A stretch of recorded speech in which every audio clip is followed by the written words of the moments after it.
Good Morning Business. Business Plan. 7h46, c'est direction Davos où la French Tech est très présente et notamment à côté de vous, Christophe Jacubizine. Effectivement, Laure, je suis avec Cosimo Prété, qui est le président de Crime Science Technologie. Il est à Davos, mis à l'honneur par Emmanuel Macron. Vous savez que le président sera là demain soir pour un discours devant les délégations. Et il a choisi de mettre en avant 15 entreprises, dont la vôtre. C'est exact, Christophe. Et je suis très fier de vous dire que le rêve à la française, il existe. Parce que lorsque ma famille est arrivée en France, c'est pas lire et pas écrire le français. Et aujourd'hui, je suis à Davos avec vous et j'accompagne le président Emmanuel Macron. C'est une très grande fierté. Il faut dire que c'est mérité, parce que on vous avait reçu il y a quelques mois. Crime Science Technologie, c'est une entreprise qui est dans les Hauts-de-France et qui permet de rendre des documents d'identité infalsifiables. Et quand on vous avait rencontré il y a 6 mois, on s'était dit que cette technologie, elle est déjà adoptée par des puissances étrangères, des services de douane, d'identité. Et là, vous avez eu un contrat avec, écoutez bien, le FBI, c'est ça ? Alors, on a signé plusieurs innovations, notamment avec plusieurs étrangères, en particulier les États-Unis, mais également l'Allemagne. Et enfin, l'Australie. Alors, pourquoi l'Australie ? Tout simplement parce que l'Australie s'est vue décerner le prix du meilleur passeport au monde. Et tout le design et la sécurité du passeport australien est bâti autour de notre technologie phare OVM. Et ça, je pense que c'est vraiment l'incarnation de l'excellence à la française. Alors, votre technologie, il faut raconter, c'est quoi ? C'est une encre magique, c'est ça ? Alors, c'est une encre de haute sécurité qui permet d'identifier d'un simple geste si le document que vous avez devant vous est un document authentique ou non, mais ça peut être également aussi un billet de banque. Et alors donc ça, c'est des technologies qui vous sont propres. D'abord, comment vous avez trouvé ces technologies brevetées, innovantes et puis comment vous gérez cette croissance exponentielle ? Alors moi, je suis un ancien expert de la police scientifique. C'est un travail d'équipe avec des chercheurs en chimie qui font partie de ce CST de manière intégrale et qui ont réalisé un travail exceptionnel et que je tiens à saluer avec vous ce matin.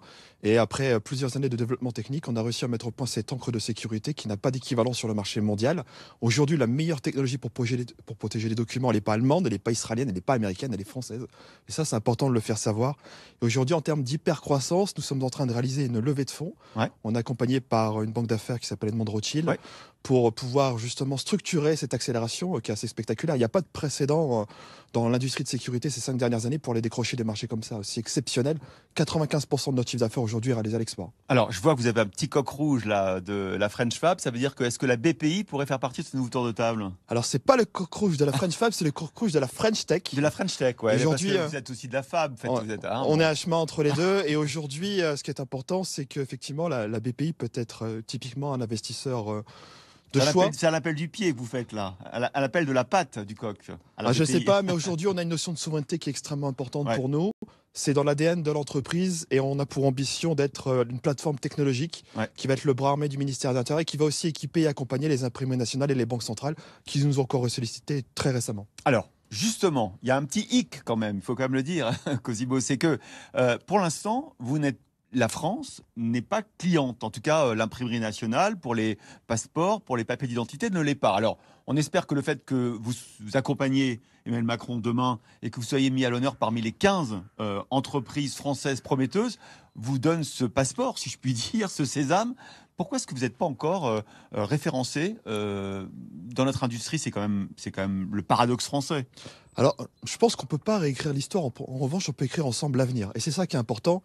Avec l'initiative qui a été lancée par le président de la République, l'initiative Choose France, on va voir comment demain on peut écrire l'histoire de la sécurité française, l'excellence de nos documents régaliens dans les prochains mois qui viennent, et aussi comment CST va s'inscrire dans le paysage français.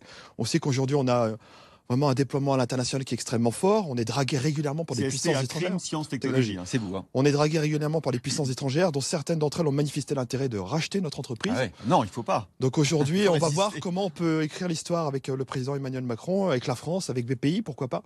Nous sommes à l'écoute et des choix vont être faits dans les mois qui viennent. Mais écoutez, c'est quand même, c'est vrai qu'il y a normalement un plan pour aider les startups et les PME françaises à être au moins listées par les organismes publics dans les appels d'offres. C'est vrai que c'est un peu le paradoxe de notre pays, c'est qu'on a depuis plusieurs années multiplié ces initiatives, ces French Tech, et que souvent, elles ne sont pas utilisées par les grands acteurs nationaux.